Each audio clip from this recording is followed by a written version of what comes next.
Sitsa. Je suis rwandaise d'origine. Je suis ici pour donner mon témoignage par rapport à ce qui s'est passé. J'avais 22 ans quand le génocide a eu lieu. J'avais une famille, j'avais ma mère, j'avais les sœurs et les autres membres de famille. Vu que c'était les Hutus qui ont commencé à tuer les Tutsis, est-ce que vous, avant que le génocide commence, vous aviez des amis Hutus? Oui, parce que notre pays, c'était un pays où il y avait les trois ethnies, pardon. L'ethnie majoritaire, c'était des Hutus, et puis il y avait les Tutsis, il y avait aussi notre ethnie on n'en parle pas beaucoup, les Batois. Donc on était ensemble, on cohabitait, on était voisins, j'avais des amis, comme vous le dites. Là, ça c'est la carte du Rwanda. Donc je suis née au sud-ouest du Rwanda, près de la frontière avec le Congo. Et pendant le génocide, je n'étais pas dans ma région, j'étais beaucoup plus, un peu plus loin, toujours près de la frontière avec le Congo, mais c'était le nord-ouest du Rwanda. Le génocide il a commencé le 7 avril, le moment où le président a eu son accident d'avion. Vous pouvez nous dire où vous étiez à ce moment et qu'est-ce que vous faisiez? Comment vous l'avez appris? Je l'ai appris par la radio. Donc il y avait un message comme quoi il ne fallait pas, que le président était mort et qu'il ne fallait pas sortir de chez soi. Donc tout le monde avait cette consigne qu'il fallait absolument respecter. Et je logeais au presbytère puisqu'il y avait des logements pour les jeunes filles. Donc, qui étaient à l'université ou qui travaillaient dans la région.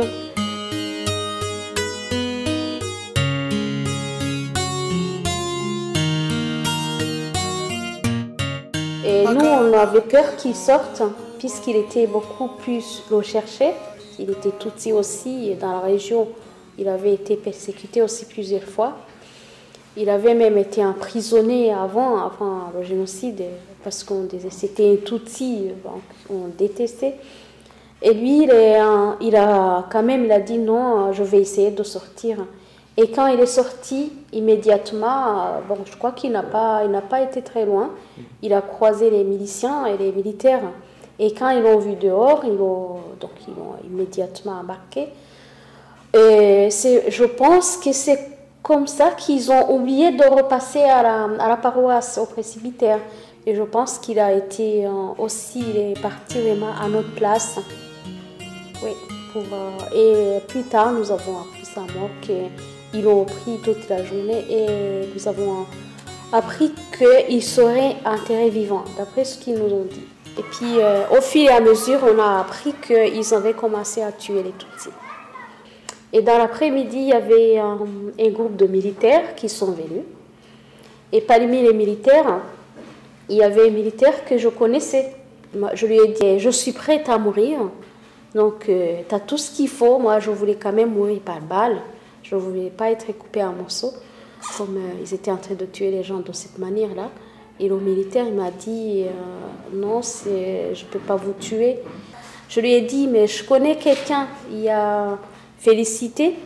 Si tu parviens à m'amener chez Félicité, peut-être que je serai sauvée, mais je ne sais pas.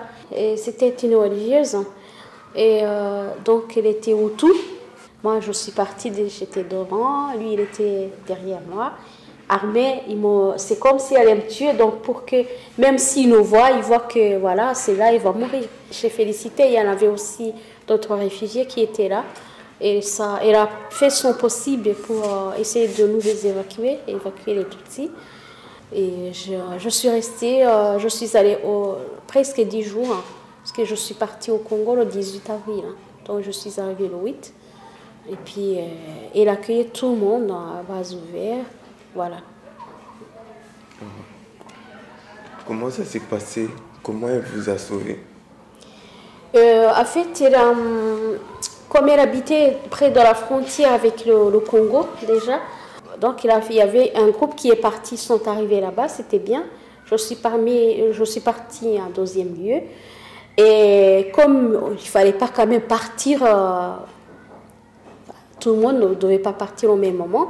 Le troisième groupe qui est resté, je crois qu'ils avaient su, les miliciens avaient su qu'il y avait quand même des Tutsis qui partaient, qui étaient en train de fuir. Et c'est ce que nous, on a pensé. Et ils sont venus avant que les gens, ceux qui restaient, avant que nous puissions évacuer le reste. Et c'est pour ça que donc il a donné sa vie. Au Rwanda, on les appelle les braves. Moi, je peux dire que je suis ici grâce à Félicité, puisqu'elle m'a sauvé la vie. Et puis, je ne peux pas dire qu'elle m'a sauvé la vie parce qu'elle me connaissait. Tout le monde qui venait chez Félicité pour demander refuge, même les gens qui ne connaissaient pas, donc elle les accueillait à bras ouverts. Et puis, le fait même qu'elle a accepté de donner sa vie pour les Tutsis, pour dire voilà, pourquoi ils doivent mourir, je ne comprends pas. Et sachant qu'elle était quand même Hutu, mais elle avait aussi son frère qui était militaire au gradé, qui lui a d'ailleurs demandé de partir, de nous laisser comme ça. Et elle n'a pas voulu. Il a dit à son frère, non, je ne peux pas les laisser. S'il faut mourir, je vais mourir avec eux. Elle fait partie des héros nationaux pour ça. Et moi, aujourd'hui, je lui ai dit, et d'ailleurs, c'est pour ça que même j'ai accepté de venir parler d'elle, parce que je me suis dit, aujourd'hui, ma vie, c'est à cause de Félicité.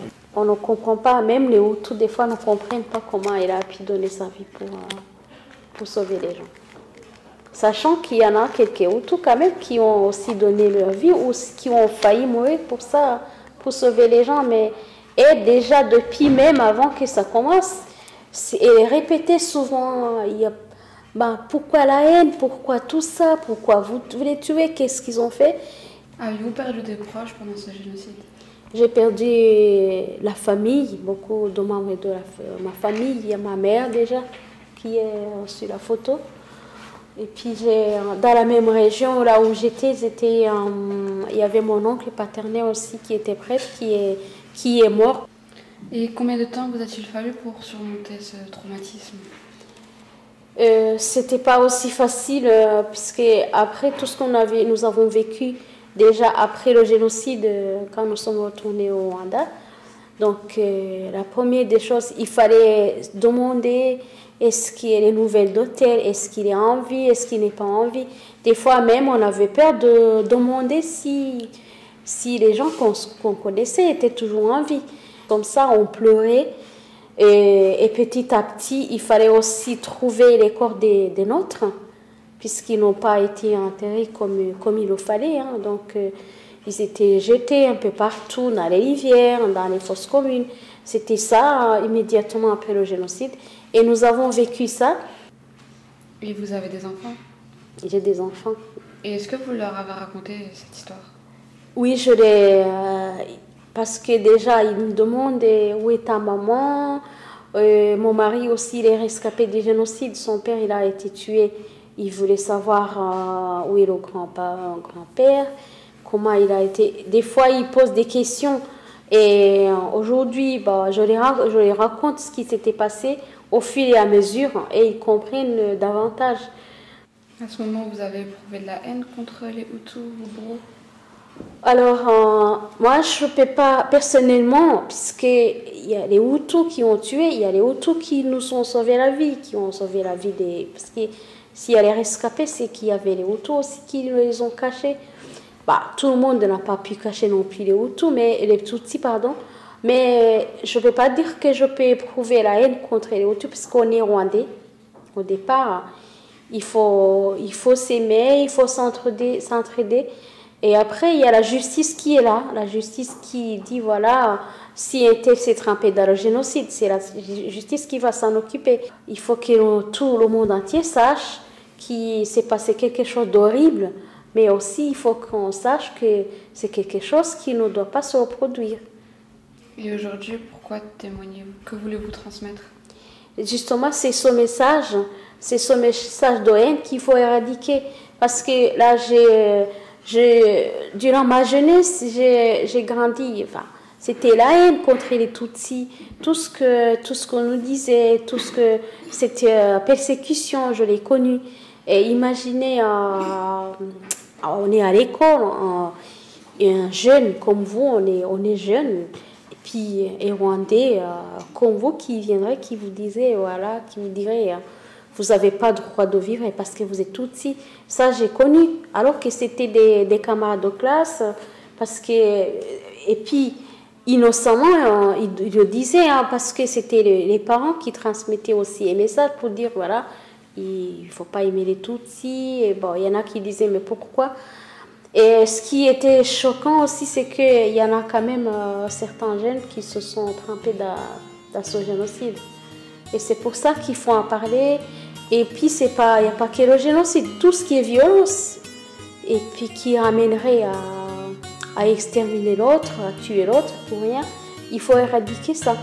Et cette inscription-là, Ibuka, c'est dans notre langue, ça veut dire souviens-toi. Donc, c'est une association pour les rescapés du génocide. Donc, pour voilà, nous souvenir de ce qui nous est arrivé, dans le but justement d'en parler, de faire nos témoignages, d'organiser les commémorations et de dire voilà que ça ne se reproduise jamais. En petit résumé, c'est ça. Yageze kuri bariyeri abo yasanze bamukubaho uruziga we yageze kuri bariyeri abo yasanze bamukubaho uruziga yarafite imbaraga nke maze ariyicarira yarafite imbaraga nke maze ariyicarira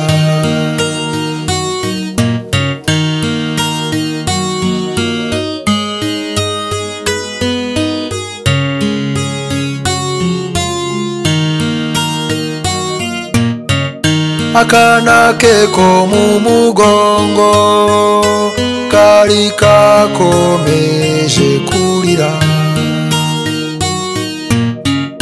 akana ke ko mu mugongo kari karize kanahogoye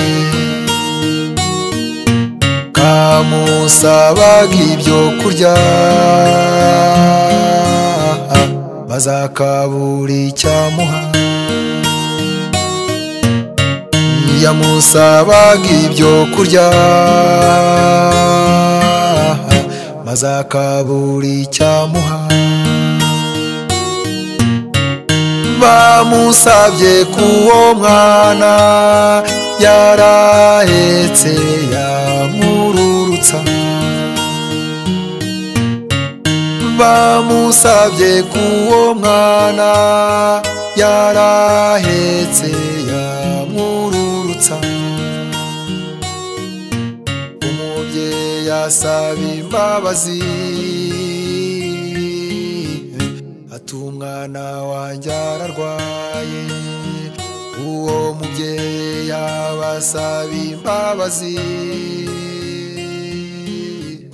ati umwana wanjye ararwaye